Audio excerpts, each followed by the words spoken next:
Hello everyone, কথা ধারাবাহিকের আজকের পর্বে দেখতে পারবেন বুলি গাছপালার সঙ্গে কথা বলতে থাকে আর বলে গাছগুলো তো প্রায় শুকিয়েই যাচ্ছে, এরপর থেকে আমি গাছগুলোতে জল দেব। তারপর জুনি তুলসী গাছে জল দিতে এলে বুলি তাকে বলে সকাল থেকে তুমি শুধু ওপর নিচ করো, কত কাজ করো, আমি এরপর থেকে গাছের যত্ন রাখবো।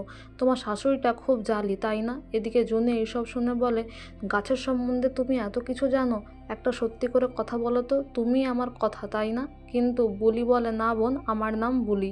এদিকে চিত্রা আড়াল থেকে নজর রাখে বুলির ওপরে, তার উদ্দেশ্য জানতে, আর বুলি সেটা বুঝতে পেরে চিত্রাকে টেনে নিয়ে আসে, বলে তোমাদের বাড়িতে কি সবারই অভ্যেস রয়েছে আড়ি পাতা নাকি বলো তো?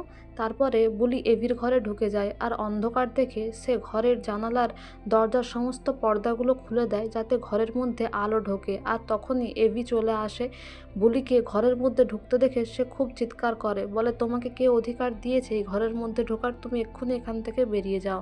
এদিকে বুলি ঘরের মধ্যে ঢোকে আর বলে আমি সব ঠিক করে দিচ্ছি ভালো সাহেব। কিন্তু এভি বলে এটা কথার ঘর, এখানে তুমি ঢুকতে পারো না। আর বুলির হাতটা ধরে তাকে বলে এক্ষুনি চলো, তোমাকে এক্ষুনি এই বাড়ি থেকে আমি বের করে দেব। এদিকে বুলির হাত ধরে টানতে গেলে এভির চোখ পড়ে কথাকলির ছবির ওপরে। তারপর সে কথার চোখ আর বুলির চোখটা দেখে অবাক চোখেই তাকিয়ে থাকে আর বুলির হাতটা ছেড়ে দেয়। এদিকে কর্তাদাদু সবাইকে বলে যে বুলি শোরগোল করে হলেও অগ্নিভকে ব্যস্ত রেখেছে, ওকে শোকটা ভুলতে হয়তো মেয়েটা সাহায্য করবে, তাই ও এই বাড়িতেই থাকবে, তোমরাও ওকে সাহায্য করো, মানে বুলিকে তোমরা সাহায্য করো, বুলি এই বাড়িতেই থাকবে।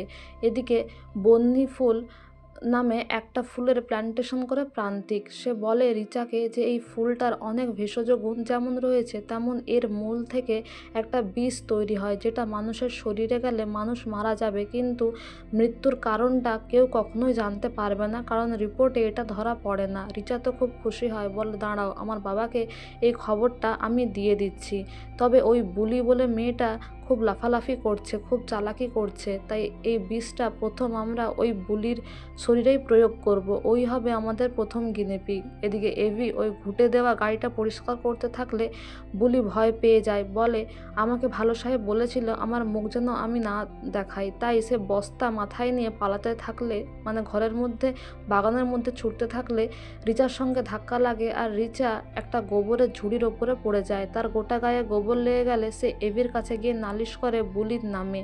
আর বুলি এই সমস্ত কাণ্ড করেছে শুনে এভি বলে এই মেয়েটা খুব বাড়াবাড়ি করছে, এর একটা হেস্তনেস্ত করতেই হবে। তারপর সে বাড়ির সকলকে ডাকে, বুলিকেও ডাকে আর খুব বকাঝকা করে।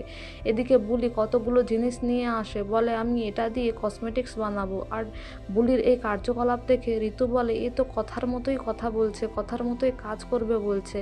এদিকে এভি বলে এই বাড়িতে এইসব কিছু বানানো যাবে না।